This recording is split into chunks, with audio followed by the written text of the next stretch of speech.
నేను మీ గంగుల మధు యాదవ్. నేను నిన్న అసెంబ్లీలో రేవంత్ రెడ్డి మాట్లాడింది చూసిన సీఎం గారు. యూట్యూబ్ల మీద అనిష్టారీతిలో రెచ్చిపోతారట. అసలు యూట్యూబ్లో అంటే అక్రిడిటేషన్ అంటే జర్నలిస్టులు అని చెప్పిన వాళ్ళకి మాత్రమే జర్నలిస్ట్ సంఘాలు గుర్తిస్తేనే వాళ్ళు జర్నలిస్టులు అట. యూట్యూబ్లలో మాట్లాడే జర్నలిస్టులు ఆడట, వాళ్ళు అసలు సంబంధం లేదట. ఎవరైనా నేకిపారేస్తారట. ఈ యూట్యూబ్ల ద్వారానే నువ్వు అధికారంలోకి వచ్చినావని మర్చిపోయినవా రేవంత్ రెడ్డి గారు? ఈ యూట్యూబ్లు చేయగానే కదా గత ప్రభుత్వాన్ని పడగొట్టిరు.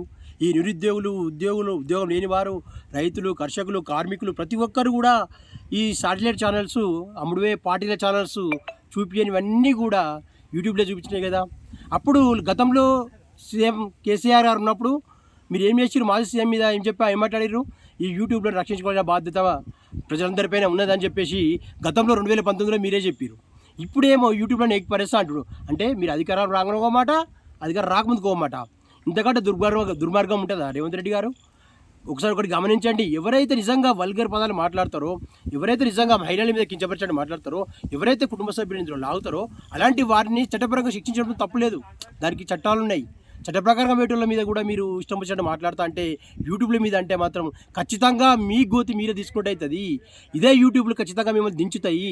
బరాబర్ మిమ్మల్ని మళ్ళీ అందపాతాలలో కానీ తొక్కేస్తాయి. గమనించగలరని చెప్పి ఈ సందర్భంగా నేను తెలియజేస్తున్నాను. అదేవిధంగా యూట్యూబర్స్ కూడా చాలామంది కూడా ఇష్టారీతిన సంబంధం లేని విషయాలు కాదు మాట్లాడకుండా మహిళలపైన కానీ, అదేవిధంగా కానీ గలీజ్ మాటలు కానీ, గలీజ్ వీడియోలు కానీ ఇలాంటివి చేయకుండా ఒక పద్ధతిలో చేసుకుంటూ వెళ్ళండి.